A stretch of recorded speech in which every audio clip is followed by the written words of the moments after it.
Chapter 21. Then Jehoshaphat rested with his fathers, and was buried with them in the city of David. And Jehoram his son succeeded him as king. Jehoram's brothers, the sons of Jehoshaphat, were Azariah, Jehiel, Zechariah, Azariahu, Michael, and Shephatiah. All these were sons of Jehoshaphat, king of Israel. Their father had given them many gifts of silver and gold, and articles of value, as well as fortified cities in Judah. But he had given the kingdom to Jehoram, because he was his firstborn son. When Jehoram established himself firmly over his father's kingdom, he put all his brothers to the sword, along with some of the princes of Israel. Jehoram was 32 years old when he became king, and he reigned in Jerusalem 8 years. He walked in the ways of the kings of Israel, as the house of Ahab had done, for he married a daughter of Ahab. He did evil in the eyes of the Lord. Nevertheless, because of the covenant the Lord had made with David, the Lord was not willing to destroy the house of David.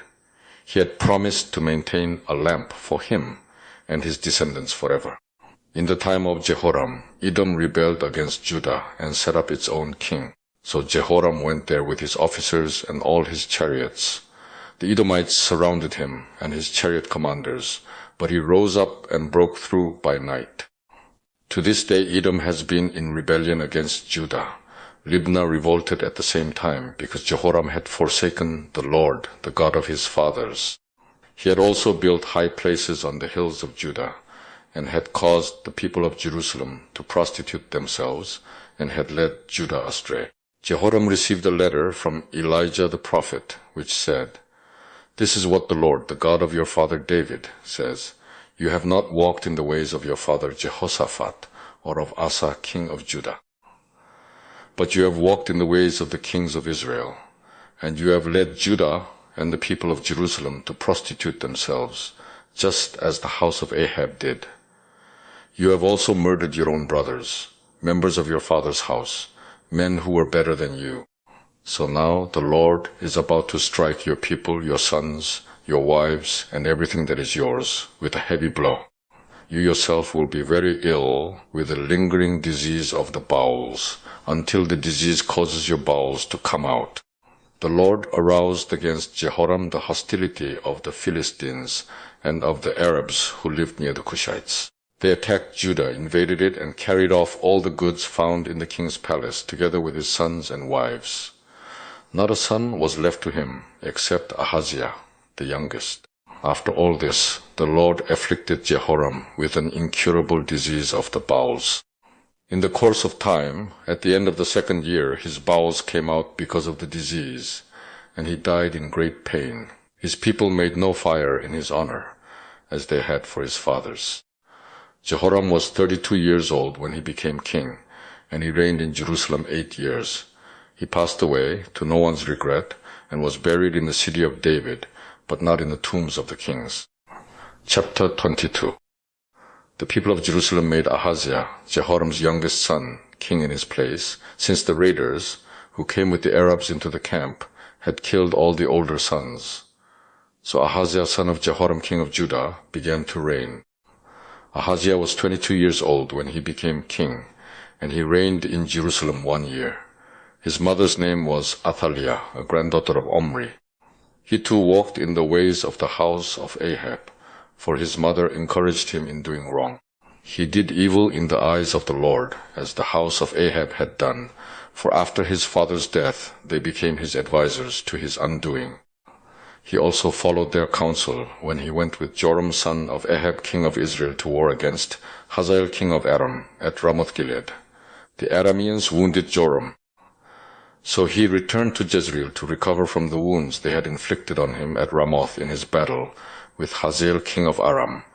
Then Ahaziah son of Jehoram king of Judah went down to Jezreel to see Joram son of Ahab, because he had been wounded. Through Ahaziah's visit to Joram, God brought about Ahaziah's downfall. When Ahaziah arrived, he went out with Joram to meet Jehu son of Nimshi, whom the Lord had anointed to destroy the house of Ahab. While Jehu was executing judgment on the house of Ahab, he found the princes of Judah and the sons of Ahaziah's relatives, who had been attending Ahaziah, and he killed them. He then went in search of Ahaziah, and his men captured him while he was hiding in Samaria.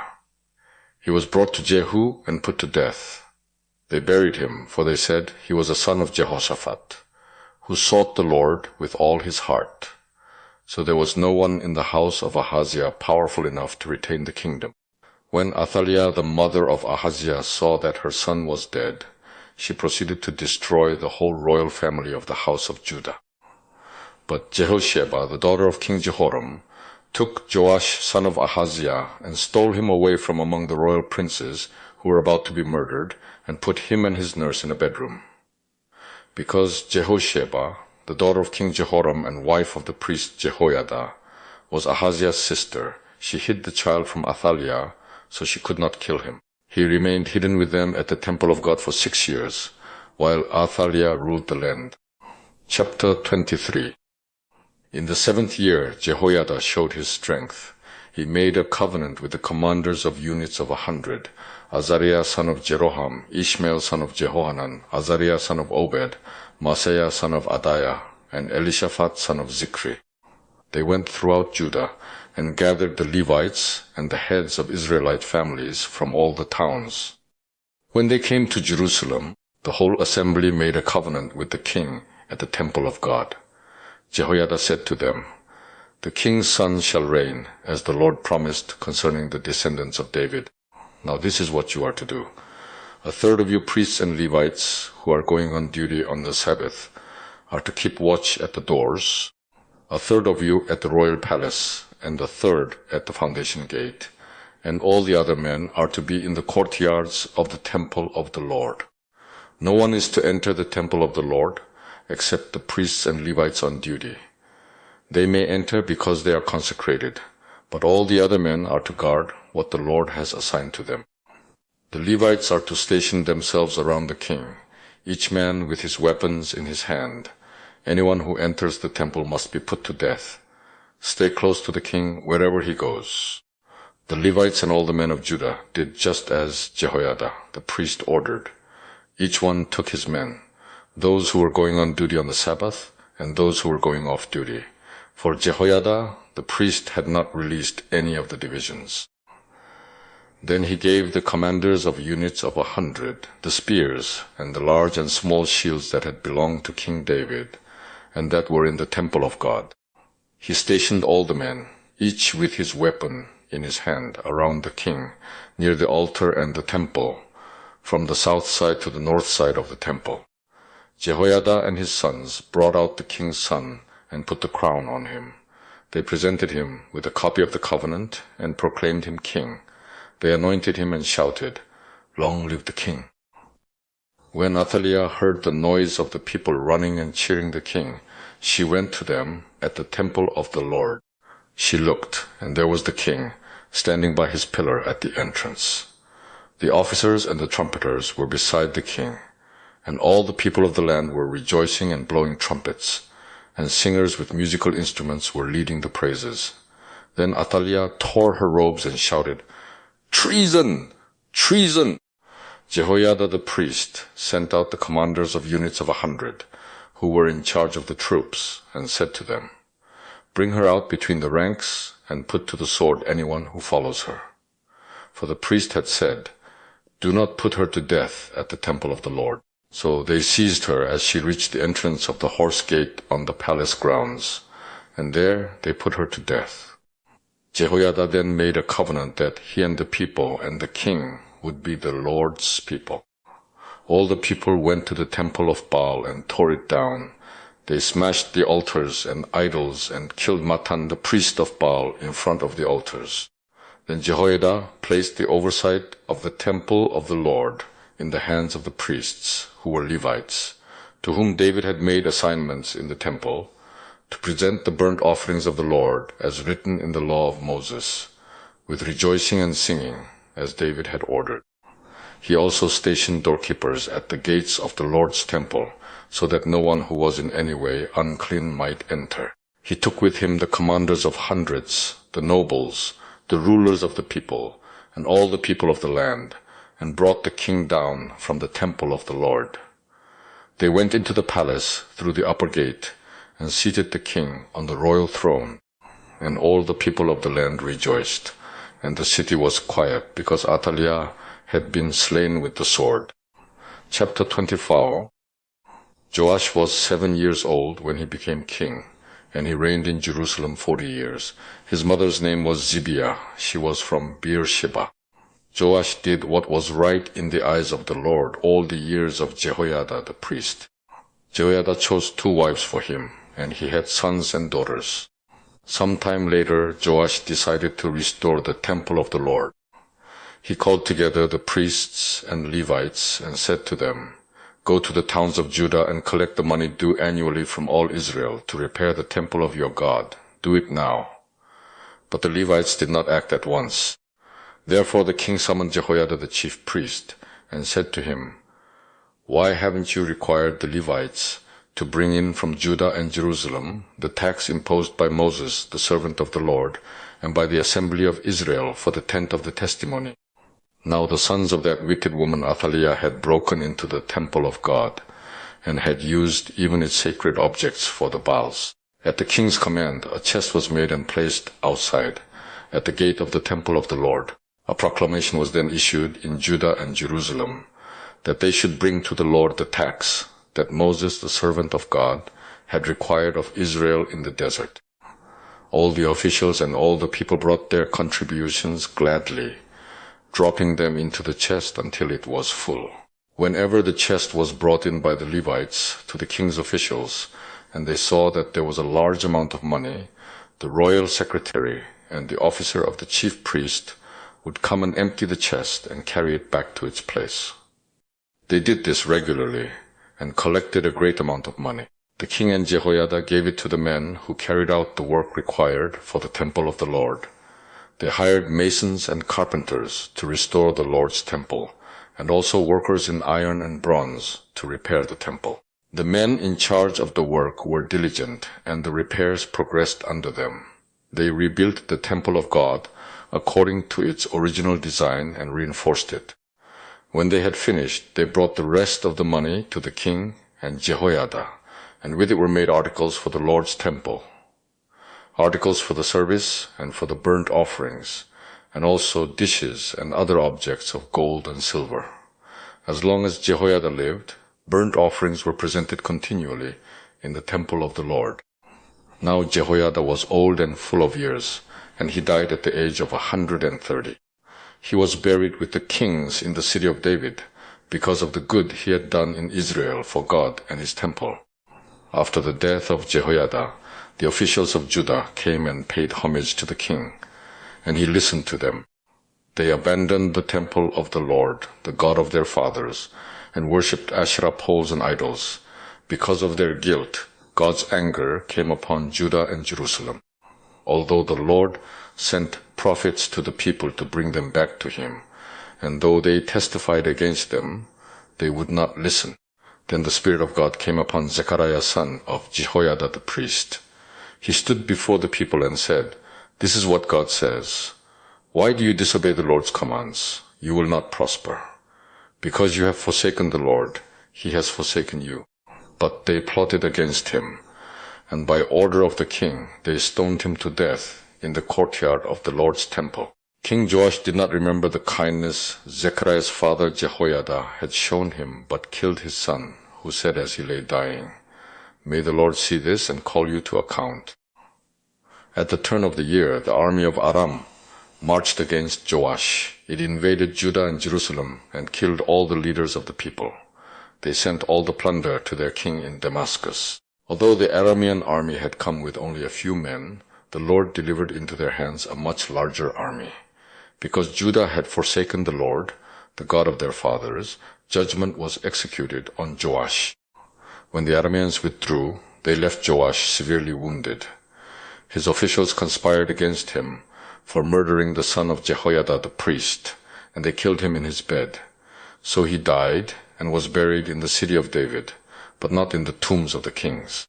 Those who conspired against him were Zabad, son of Shimith, an Ammonite woman, and Jehozabad, son of Shimrith, a Moabite woman. The account of his sons, the many prophecies about him, and the record of the restoration of the temple of God are written in the annotations on the book of the kings. And Amaziah his son succeeded him as king. Chapter 25. Amaziah was 25 years old when he became king, and he reigned in Jerusalem 29 years. His mother's name was Jehoaddin. She was from Jerusalem. He did what was right in the eyes of the Lord, but not wholeheartedly. After the kingdom was firmly in his control, he executed the officials who had murdered his father the king. Yet he did not put their sons to death, but acted in accordance with what is written in the law in the book of Moses, where the Lord commanded, "Fathers shall not be put to death for their children, nor children put to death for their fathers. Each is to die for his own sins." Amaziah called the people of Judah together and assigned them according to their families to commanders of thousands and commanders of hundreds for all Judah and Benjamin. He then mustered those 20 years old or more and found that there were 300,000 men ready for military service, able to handle the spear and shield. He also hired 100,000 fighting men from Israel for 100 talents of silver. But a man of God came to him and said, "O king, these troops from Israel must not march with you, for the Lord is not with Israel, not with any of the people of Ephraim. Even if you go and fight courageously in battle, God will overthrow you before the enemy, for God has the power to help or to overthrow." Amaziah asked the man of God, "But what about the 100 talents I paid for these Israelite troops?" The man of God replied, "The Lord can give you much more than that." So Amaziah dismissed the troops who had come to him from Ephraim and sent them home. They were furious with Judah and left for home in a great rage. Amaziah then marshaled his strength and led his army to the valley of Salt, where he killed 10,000 men of Seir. The army of Judah also captured 10,000 men alive, took them to the top of a cliff and threw them down so that all were dashed to pieces. Meanwhile, the troops that Amaziah had sent back and had not allowed to take part in the war raided Judean towns from Samaria to Beth-horon. They killed 3,000 people and carried off great quantities of plunder. When Amaziah returned from slaughtering the Edomites, he brought back the gods of the people of Seir. He set them up as his own gods, bowed down to them, and burned sacrifices to them. The anger of the Lord burned against Amaziah, and he sent a prophet to him, who said, "Why do you consult this people's gods, which could not save their own people from your hand?" While he was still speaking, the king said to him, "Have we appointed you an advisor to the king? Stop! Why be struck down?" So the prophet stopped but said, "I know that God has determined to destroy you, because you have done this and have not listened to my counsel." After Amaziah king of Judah consulted his advisors, he sent this challenge to Jehoash son of Jehoahaz, the son of Jehu, king of Israel, "Come, meet me face to face." But Jehoash king of Israel replied to Amaziah king of Judah, "A thistle in Lebanon sent a message to a cedar in Lebanon, 'Give your daughter to my son in marriage.' Then a wild beast in Lebanon came along and trampled the thistle underfoot. You say to yourself that you have defeated Edom, and now you are arrogant and proud. But stay at home. Why ask for trouble and cause your own downfall and that of Judah also?" Amaziah, however, would not listen, for God so worked that he might hand them over to Jehoash, because they sought the gods of Edom. So Jehoash king of Israel attacked. He and Amaziah king of Judah faced each other at Beth-shemesh in Judah. Judah was routed by Israel, and every man fled to his home. Jehoash king of Israel captured Amaziah king of Judah, the son of Joash, the son of Ahaziah, at Beth-shemesh. Then Jehoash brought him to Jerusalem and broke down the wall of Jerusalem from the Ephraim gate to the corner gate, a section about 600 feet long. He took all the gold and silver and all the articles found in the temple of God that had been in the care of Obed-Edom, together with the palace treasures and the hostages, and returned to Samaria. Amaziah son of Joash king of Judah lived for 15 years after the death of Jehoash son of Jehoahaz king of Israel. As for the other events of Amaziah's reign, from beginning to end, are they not written in the book of the kings of Judah and Israel? From the time that Amaziah turned away from following the Lord, They conspired against him in Jerusalem, and he fled to Lachish. But they sent men after him to Lachish and killed him there.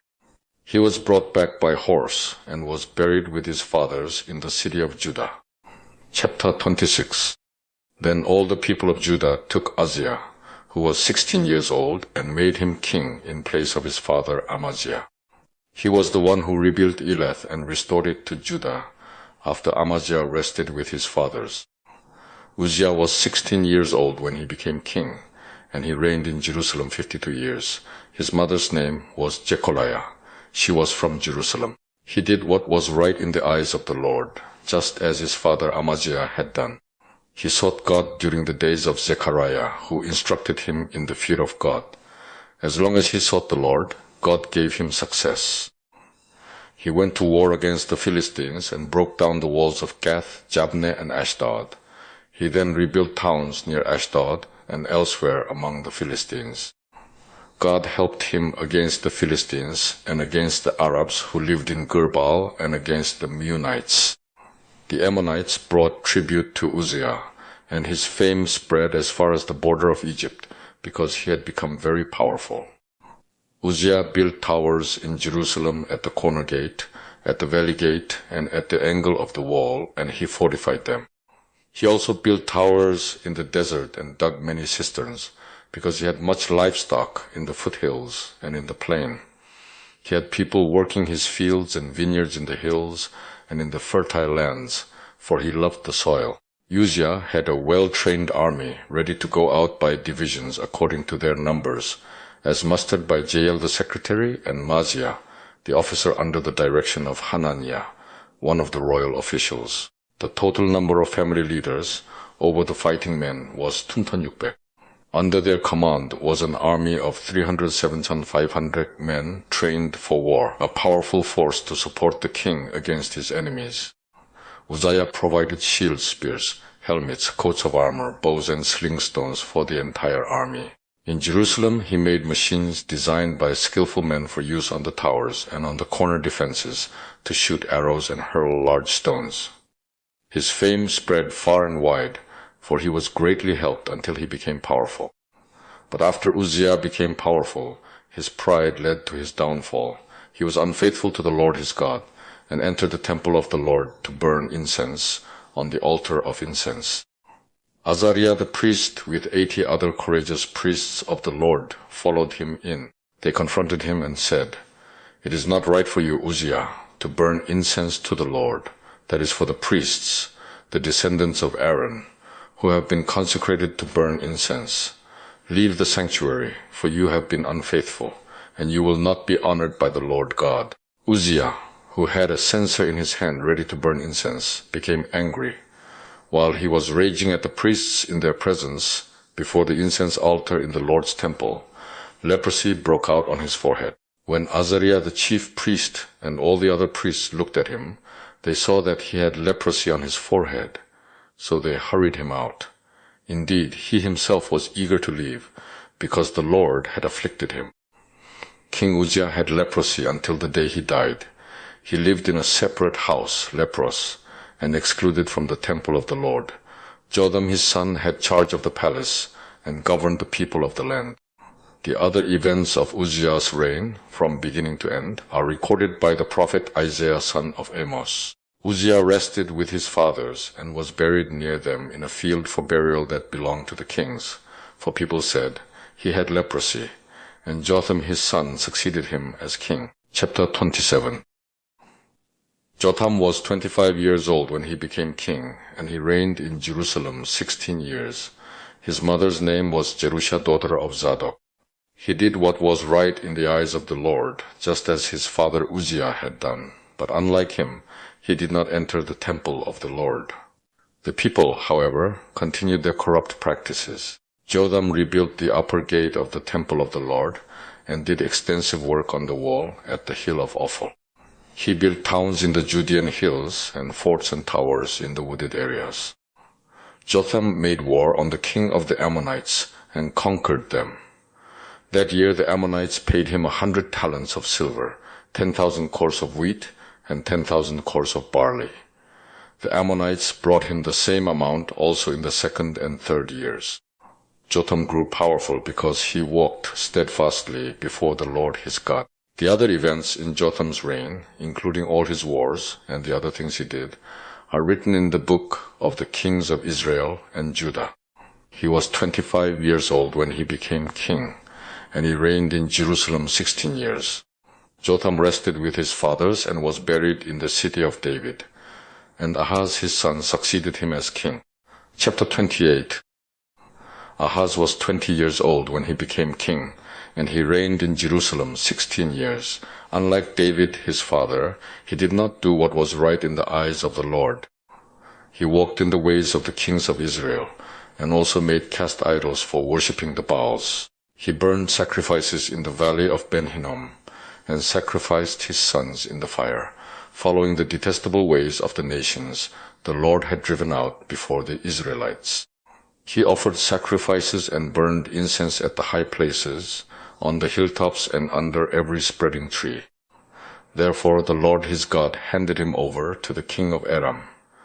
The Arameans defeated him and took many of his people as prisoners and brought them to Damascus.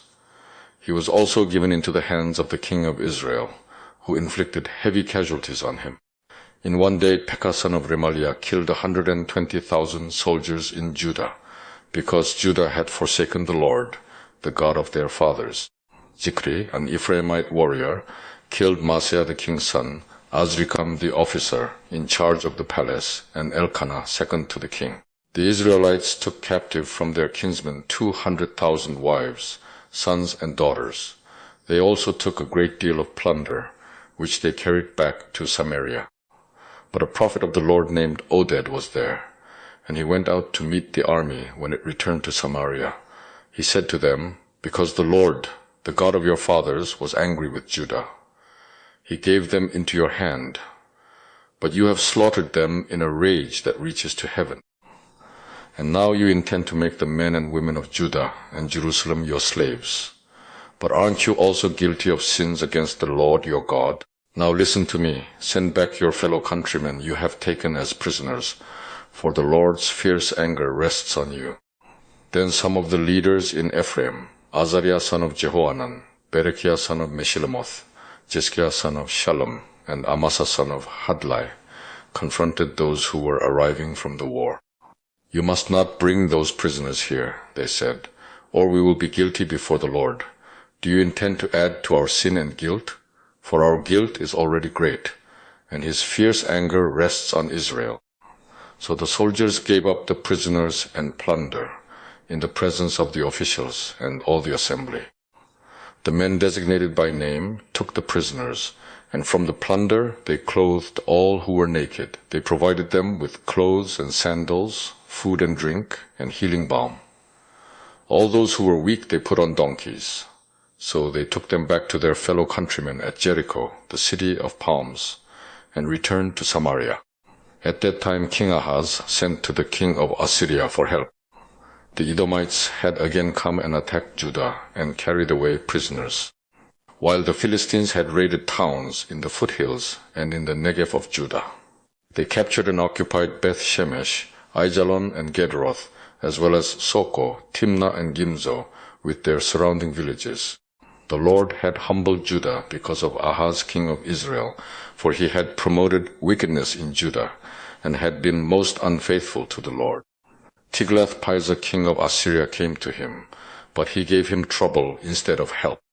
Ahaz took some of the things from the temple of the Lord, and from the royal palace, and from the princes, and presented them to the king of Assyria. But that did not help him. In his time of trouble, King Ahaz became even more unfaithful to the Lord. He offered sacrifices to the gods of Damascus, who had defeated him, for he thought, "Since the gods of the kings of Aram have helped them, I will sacrifice to them so they will help me." But they were his downfall, and the downfall of all Israel. Ahaz gathered together the furnishings from the temple of God and took them away. He shut the doors of the Lord's temple and set up altars at every street corner in Jerusalem. In every town in Judah, he built high places to burn sacrifices to other gods and provoked the Lord, the God of his fathers, to anger. The other events of his reign and all his ways from beginning to end are written in the book of the kings of Judah and Israel. Ahaz rested with his fathers and was buried in the city of Jerusalem, but he was not placed in the tombs of the kings of Israel. And Hezekiah, his son, succeeded him as king. Chapter 29. Hezekiah was 25 years old when he became king, and he reigned in Jerusalem 29 years. His mother's name was Abijah, daughter of Zechariah. He did what was right in the eyes of the Lord, just as his father David had done. In the first month of the first year of his reign, he opened the doors of the temple of the Lord and repaired them. He brought in the priests and the Levites, assembled them in the square on the east side, and said, "Listen to me, Levites, consecrate yourselves now, and consecrate the temple of the Lord, the God of your fathers. Remove all defilement from the sanctuary. Our fathers were unfaithful.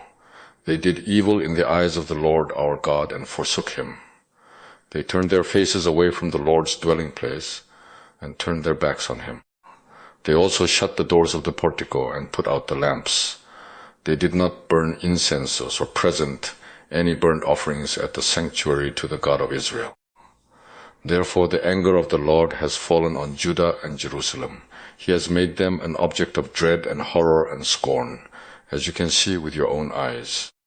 This is why our fathers have fallen by the sword, and why our sons and daughters and our wives are in captivity. Now I intend to make a covenant with the Lord, the God of Israel, so that his fierce anger will turn away from us.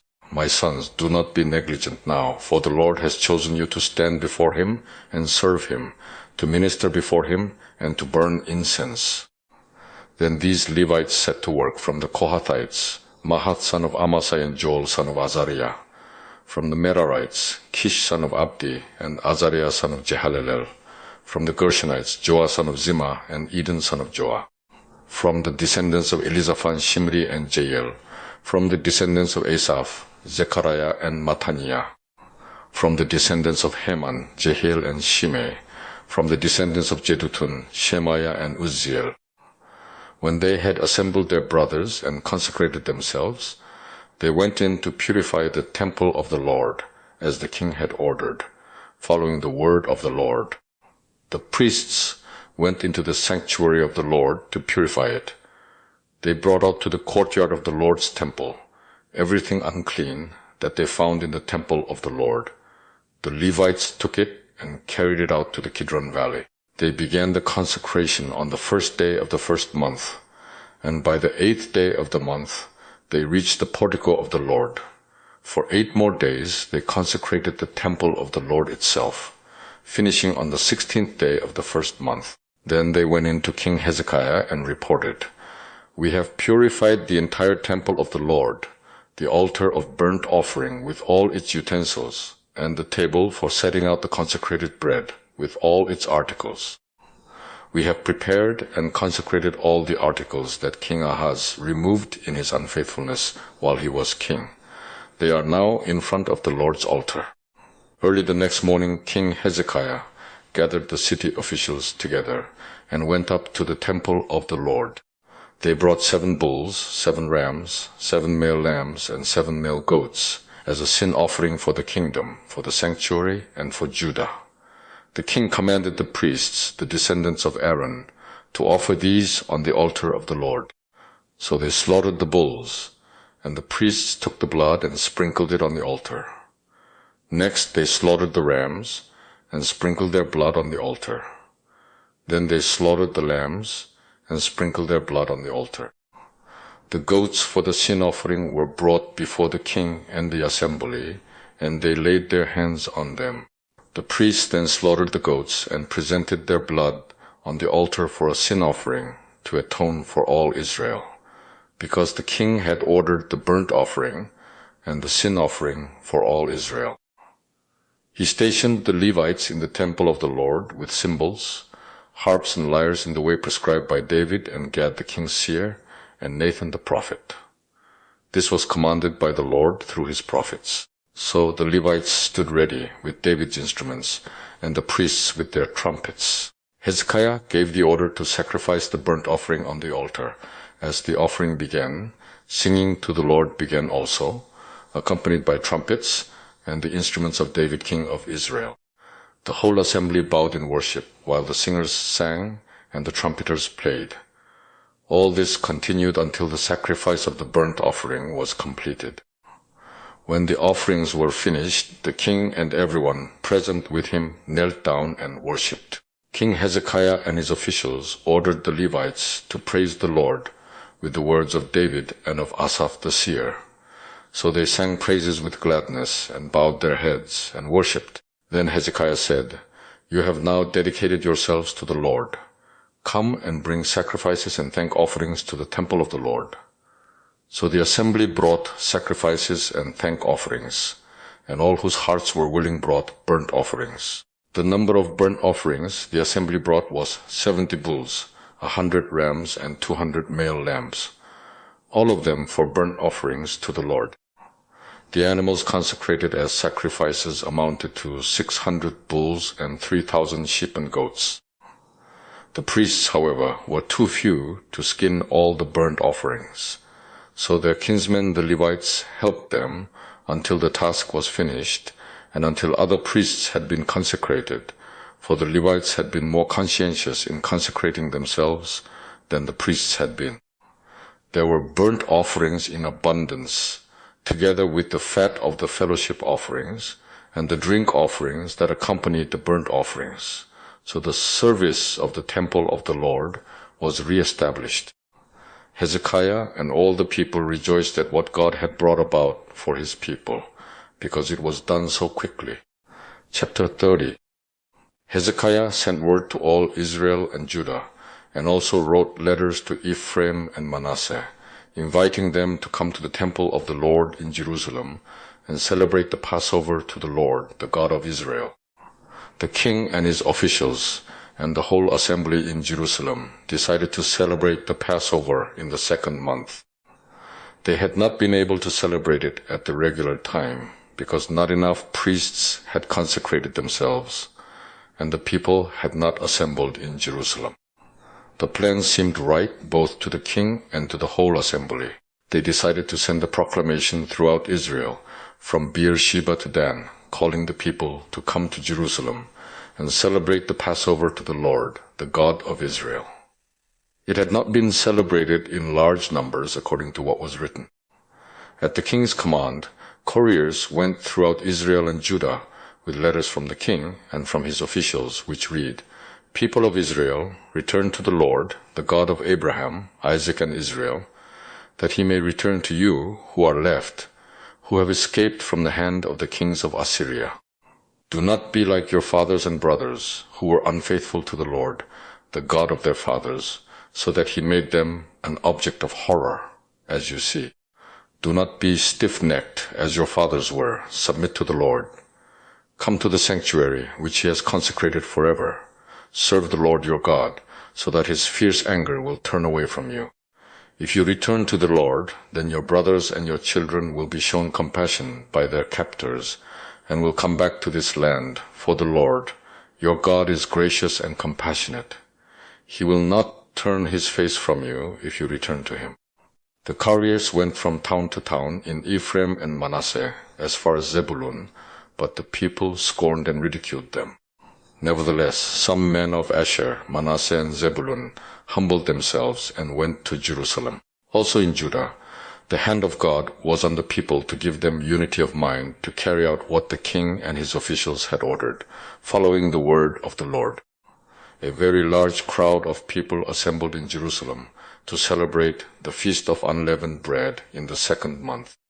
They removed the altars in Jerusalem and cleared away the incense altars and threw them into the Kidron Valley.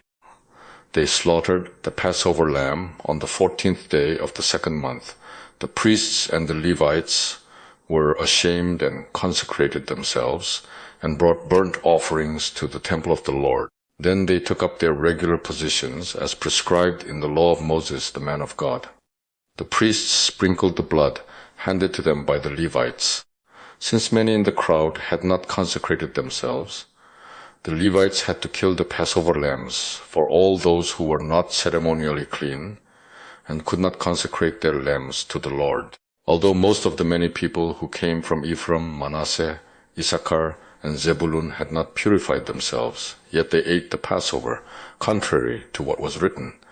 But Hezekiah prayed for them, saying, May the Lord, who is good, pardon everyone who sets his heart on seeking God, the Lord, the God of his fathers, even if he is not clean according to the rules of the sanctuary. And the Lord heard Hezekiah and healed the people. The Israelites who were present in Jerusalem celebrated the Feast of Unleavened Bread for 7 days with great rejoicing, while the Levites and priests sang to the Lord every day, accompanied by the Lord's instruments of praise. Hezekiah spoke encouragingly to all the Levites, who showed good understanding of the service of the Lord. For the 7 days they ate their assigned portion, and offered fellowship offerings, and praised the Lord, the God of their fathers. The whole assembly then agreed to celebrate the festival 7 more days. So for another 7 days they celebrated joyfully. Hezekiah king of Judah provided 1,000 bulls and 7,000 sheep and goats for the assembly, and the officials provided them with 1,000 bulls and 10,000 sheep and goats. A great number of priests consecrated themselves. The entire assembly of Judah rejoiced, along with the priests and Levites, and all who had assembled from Israel, including the aliens who had come from Israel, and those who lived in Judah. There was great joy in Jerusalem, for since the days of Solomon son of David king of Israel, there had been nothing like this in Jerusalem. The priests and the Levites stood to bless the people, and God heard them, for their prayer reached heaven, his holy dwelling place. 2 CH